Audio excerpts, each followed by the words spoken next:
Ассаламу алейкум, Асхабу Суфа каналына қош келдіңіз. Біз бүгінгі видеода намаздың парыздары деген тақырыпқа тоқталатын боламыз. Видеоны соңына дейін қарап, ұнап жатса достарыңызбен бөлісе кетіңіз.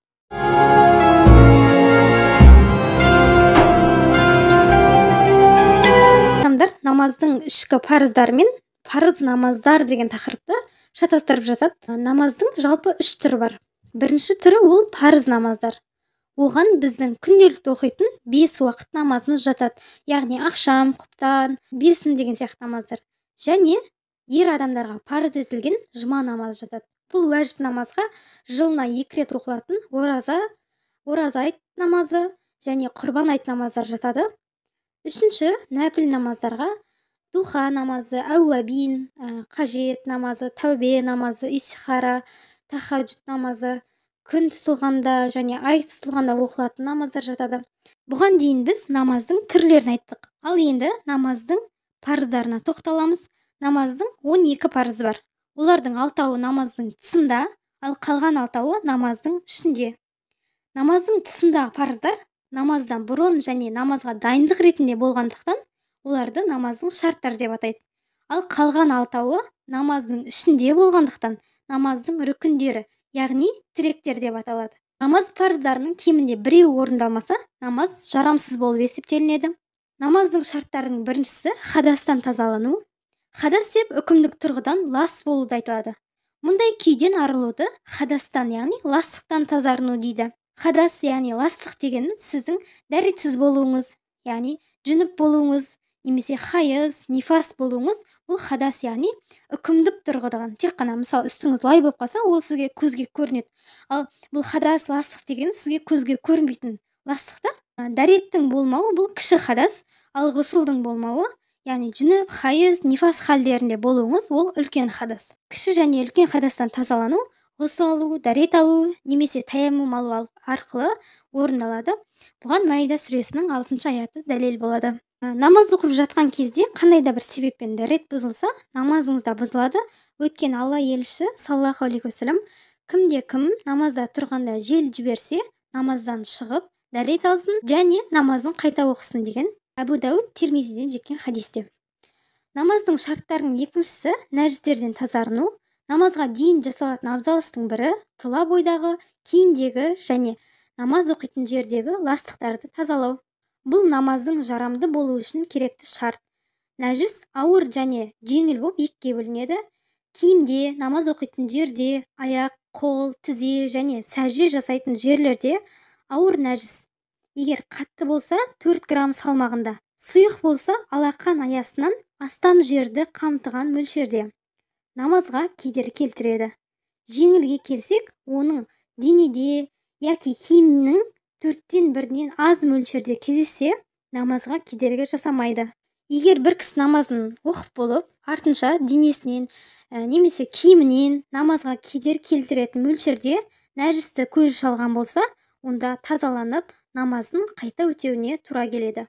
Намаз оқу үшін төселген жай намаздың бір шетінде нәжіс бар болса, бірақ намаз оқыған жерде, яғни именно сәжде жасағанда маңдай тиетін жерінде нәжіс болмаса, онда оқыған намазы жарамды болып саналады. Бірақ әлбетте ол жай намазыңыз жуып тазалағаныңыз абзал. Дегенмен де болады сондай бір тығыз жағдайлар. Ондай невозможно болған кезде, жаңағыдай сәжде жасайтын жеріңіз таза болса, онда намазыңыз жарамды болады. Намаздың үшінші шарты әурет жерлерді жабу. Әурет дегеніміз басқаларға көрсетуге болмайтын ұятты жерлер. Намазда болсын, былайғы уақытта болсын, әурет жерді сырт көзден таса етіп, жабық ұстау парыз. Еркектер үшін әурет кіндіктен төмен тізенің астына дейінгі аралық. Ал әйелдер үшін қол, аяқ және беттің тұсындағы мүшелер тегіс әурет болып табылады. Бұған дәлел Нұр сүресінің 31-ші аяты. Тәнінің реңі көрініп тұратындай жұқа киіммен әурет жері жабылған болып саналмайды. Киім тәннің реңін көрсетпейтіндей болған дұрыс. Сонымен қатар дене бітімін көрсетіп тұратындай тар болуда құптарлық емес. Дегенмен бұл намазға кедергі жасамайды. Намаздың 4-ші шарты құблаға қарау.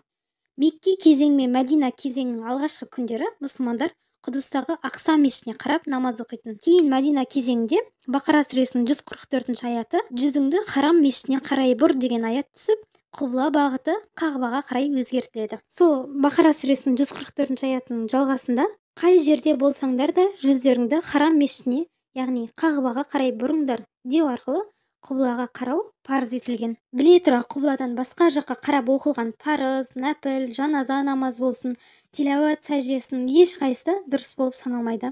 Қағбаның бағытын компаспен, мешіттердің құбыла бағытымен, жұлдыздар мен күннің батысына қарай анықтауға болады.